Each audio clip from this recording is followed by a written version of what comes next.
Adam and Eve were crowned on the very first Sabbath of creation, but they traded that crown for thorns. Today, we're diving into God's call for his remnant saints to reclaim their identity through Sabbath, sanctuary mercy, and investigative judgment. By the end of this episode, you'll understand how these aren't just doctrines, but the very architecture of heaven, and why God is making a final appeal for all humanity to join his remnant. Let me bring in someone who spent years studying this sanctuary message. You know, that opening really captures something profound. According to the page content, although Adam and Eve were formed on the sixth day, their first full day of life was the seventh day, the day God blessed and sanctified. Shabbat was literally their coronation, the moment God placed his image and authority upon them. Wait, so the Sabbath wasn't just a commandment given later, it was actually humanity's original identity? Exactly. But here's where it gets even more powerful. When they chose self-rule over God's rule, they traded the crown of Sabbath for the crown of thorns. And Jesus wore that crown of thorns on the cross, taking the false crown humanity accepted and exchanging it for the eternal crown of restored authority. That's incredible. So Jesus literally took our crown of thorns and gave us back the crown? Yes, and by resting in the grave on Sabbath, he re-established Saturday as the sign of restored creation, restored identity, and restored rulership. The page content explains that Sabbath became the seal of the new creation just as it had been the seal of the first. But why does the specific day matter so much? I mean, isn't it just about setting aside time for God? That's where it gets really deep. The day matters because time was introduced during creation. Time is literally the stage on which God reveals mercy. The page content shows us that his mercies are new every morning. That's daily mercy. Shabbat is weekly mercy. The Day of Atonement was yearly mercy. So there's this whole rhythm of mercy built into time itself? Absolutely. And here's what's fascinating. Changing the creation order, changing the day God blessed and sanctified, actually undermines his authority to create a new heart. The Sabbath commandment is the only one rooted in creation before sin and reaffirmed after the new creation. Okay, but I have to push back here. Isn't this getting into legalistic territory? Like, does God really care if we worship on Saturday versus Sunday? That's exactly the wrong question, and here's why. The page content makes clear that Satan perverted the Sabbath into a restriction in Eden, and after Jesus restored it, he perverted it again into a legalistic commandment. But it was never meant to be a thou shalt or thou shalt not. It's identity. Identity, not law. That's a completely different framework. Right. God has always said, behave like citizens of heaven, saints of the Most High, wearing the crown he placed on you at creation. Isaiah calls Sabbath a delight, not a burden. It's coronation, not restriction. So when we honor the Sabbath, we're essentially saying, I accept my identity as God's crowned creation? Exactly. And this connects directly to the sanctuary message. Shabbat gives us the freedom to ask for mercy because it reminds us that only God has the authority to show mercy. Our role is to allow the Holy Spirit to perform investigative judgment in our hearts. Now hold on. Investigative judgment sounds terrifying. Like God is hunting for reasons to condemn us. That's the complete opposite of what it actually is. The page content reveals something revolutionary. Investigative judgment is not God judging us first. It's God inviting us to judge ourselves in the presence of his mercy. It's voluntary transparency before a merciful God. Wait, we judge ourselves? How does that work? Think about Jesus' parable of the tax collector and the Pharisee. The tax collector judged himself, beat his chest, and cried for mercy. Jesus said he went home justified. The Pharisee judged others and trusted his own righteousness. He left unjustified. So investigative judgment is actually about opening our hearts to God's examination? Precisely. It's the soul saying, "Search me, O God, and know my heart." It's voluntary surrender to divine examination. God cannot save the heart that refuses to be searched. He cannot heal the wound that refuses to be exposed. This is completely changing how I think about judgment. But where does 1844 fit into all this? 1844 is absolutely mind-blowing when you see the bigger picture. According to Daniel 8:14 and the sanctuary model in Hebrews, this was when Christ entered the most holy place to begin his final ministry of mercy. But here's what's astonishing. At the exact same time, the world was entering the modern age. What do you mean by that? The telegraph was invented, global communication began, industrialization reshaped human identity, and Darwin completed his first manuscript on natural selection. Heaven opened the most holy place, while earth opened the door to self-creation. Christ moved to restore creation, humanity moved to deny it. So you're saying there was this cosmic collision happening, heaven revealing mercy while earth was embracing self-rule? Exactly. The page content explains this was the collision of heavenly clarity and earthly confusion, the soil from which the Advent movement grew.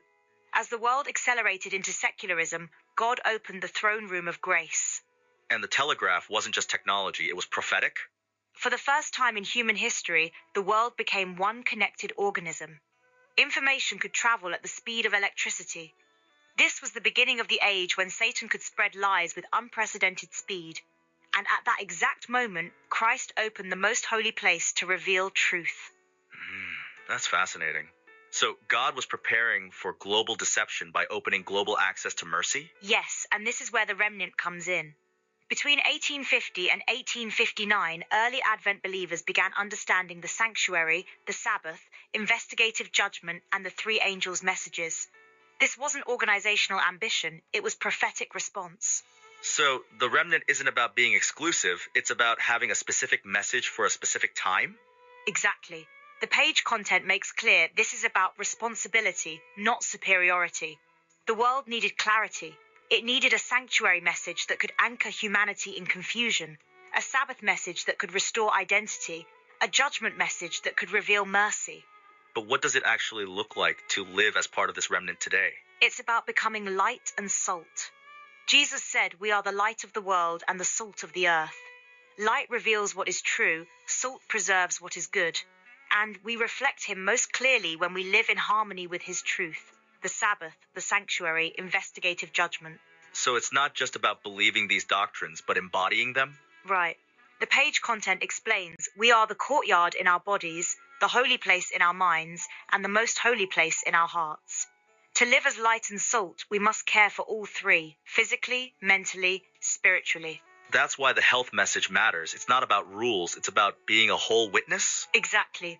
Daniel refused the king's diet because he understood that food shapes the mind and the mind shapes the heart.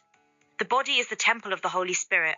What we eat, drink, speak, read, and think is part of whole sanctuary care. And there's actually a real-world example of this working, right? Loma Linda? Loma Linda is incredible. It sits in one of the poorest counties in California, with poor air quality and high obesity rates. Yet it shines as a blue zone, a place of longevity, health, and whole person flourishing. It's a living parable of heaven on earth. So when people honor the Sabbath, care for their bodies, and live mercifully, the blessings of heaven actually appear on earth? That's exactly what Loma Linda demonstrates. It shows that the sanctuary message isn't theoretical, it's practical. The health message isn't legalism, it's liberation. Whole person care isn't human invention, it's divine design. But I have to ask, doesn't this make Adventists seem judgmental toward other Christians who worship on Sunday? The page content addresses this beautifully. Jesus said, "Father, forgive them, for they do not know what they do," and this applies to all who have limited light. But when the light shines, God calls all people to walk in it. So it's not about condemnation, but about sharing light? Right. The Sabbath is not a badge of superiority, it's a confession of dependence. It's the weekly declaration that we cannot save ourselves. It's the weekly reminder that we are not the creator. It's the weekly surrender to the mercy of God. And changing the Sabbath day isn't just a small adjustment? The page content is clear. Changing the Sabbath is humanity placing its throne above God's throne. It's the recreation of God in our own image. It's humanity saying, we decide what is holy. When people forget the Sabbath, they forget the Creator, their identity, their purpose, their need for mercy. That's a pretty strong statement. You're saying Sunday worship actually changes how people relate to God? A God whose law can be changed is a God who can be ignored. A God whose Sabbath can be moved is a God whose throne can be moved. When people treat God as an equal, they lose the ability to receive mercy, because mercy can only be received by those who acknowledge God as God. So when you step back from all this, what's the heart of this remnant message? It's the message of the mercy seat. The world has forgotten the Sabbath, the sanctuary, the Creator, the need for investigative judgment, the need for mercy. God has raised a people to remind the world of these truths, not through superiority, but through surrender. And this message is for everyone, not just Adventists? Absolutely. When Christians of all denominations see the sanctuary, the mercy seat, investigative judgment, the Sabbath, and whole person care, they'll realize these truths are not denominational, but eternal. The call is for all humanity to return to the throne of grace with confidence. So this isn't about joining a denomination, it's about joining God's remnant? Exactly. The page content ends with this beautiful call: return to the Sabbath, return to the sanctuary, return to the mercy seat, return to the Creator, return to the most holy place, return to the God whose throne is mercy. Here's what this really comes down to. We've been talking about doctrines, but this is actually about identity. It's about remembering who we are as God's crowned creation and living like it. The Sabbath isn't a burden to bear, but a crown to wear. The sanctuary isn't a complex system, but a map to mercy. And investigative judgment isn't something to fear, but something to embrace. The opportunity to open our hearts to God's transforming grace. And what makes this so urgent is that we're living in that moment of collision. Heaven revealing mercy while earth embraces self-creation. The remnant isn't about being separate from the world, it's about being light in the darkness, salt that preserves truth when everything else is decaying under deception. The beautiful thing is that this call goes out to everyone. You don't have to be perfect to be part of God's remnant.